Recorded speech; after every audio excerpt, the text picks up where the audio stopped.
Déclarations hostiles aux réseaux sociaux se multiplient et lorsqu'elles viennent de ceux qui les ont créés, elles prennent une autre dimension. Ce mois, dans Vanity Fair, c'est l'un des inventeurs du web, Tim Berners-Lee, qui a lâché la bombe.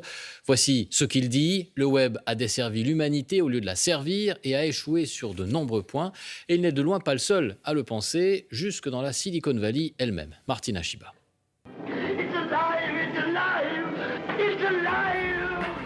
Vous vous souvenez de Frankenstein avec la créature qui échappe à son créateur et qui fait si peur?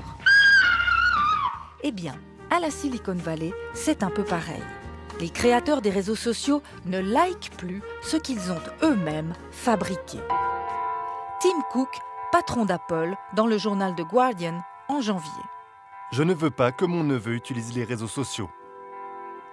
Jaron Lanier, pionnier de la réalité virtuelle et qui vient de publier 10 arguments pour quitter les réseaux sociaux tout de suite.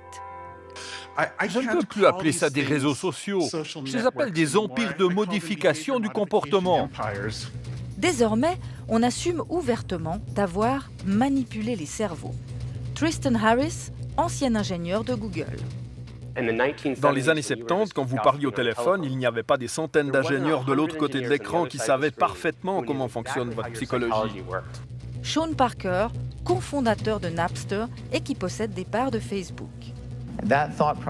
Notre réflexion était comment capturer un maximum de votre temps et de votre attention. Pour ça, nous devions vous fournir des pics de dopamine. Par exemple, on a créé des likes sur vos posts pour vous pousser à continuer. Autre exemple, l'autoplay, les vidéos qui partent sans que l'on ait besoin de cliquer. Le but est de provoquer une addiction.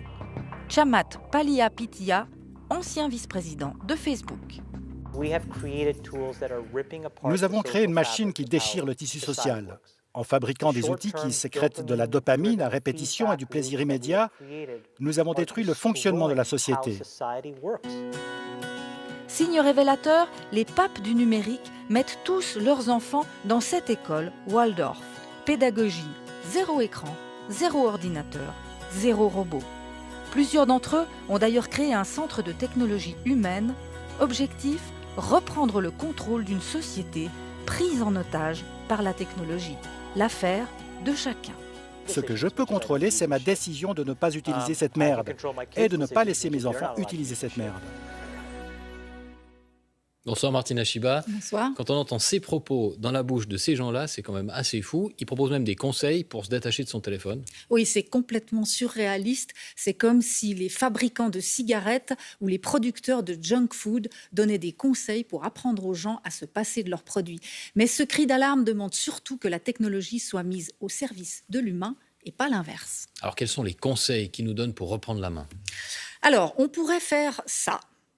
Mais la réaction de la plupart des gens, ce serait ça. Donc, ils préfèrent donner des petits trucs pour se descotcher de son appareil. Supprimer les réseaux sociaux, Facebook, Twitter, Instagram, de son portable et ne les utiliser que depuis son ordinateur. Supprimer les notifications.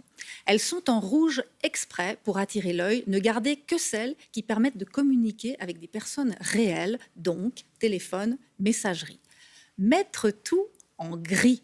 J'ai testé, je vous assure, ça calme parce que les couleurs sont spécifiquement étudiées pour rendre votre écran sexy. Pour ça, il vous suffit d'aller dans Réglages, Accessibilité, modifier l'affichage et filtre de couleurs. Ne gardez sur l'écran principal, sur la homepage, que ce qui est strictement nécessaire. Et enfin, ne pas utiliser le téléphone portable comme un réveil. Trouvez autre chose. Ça évite que ce soit le premier geste en se levant et le dernier geste en se couchant. Alors, dit comme ça, ces conseils semblent un peu basiques, un peu gnangnan, mais essayez déjà de les appliquer. Vous verrez, c'est pas si simple. Allez, courage! Merci beaucoup Martina. Je vais mettre mon téléphone de côté du coup. Voilà, c'est fait. Merci beaucoup.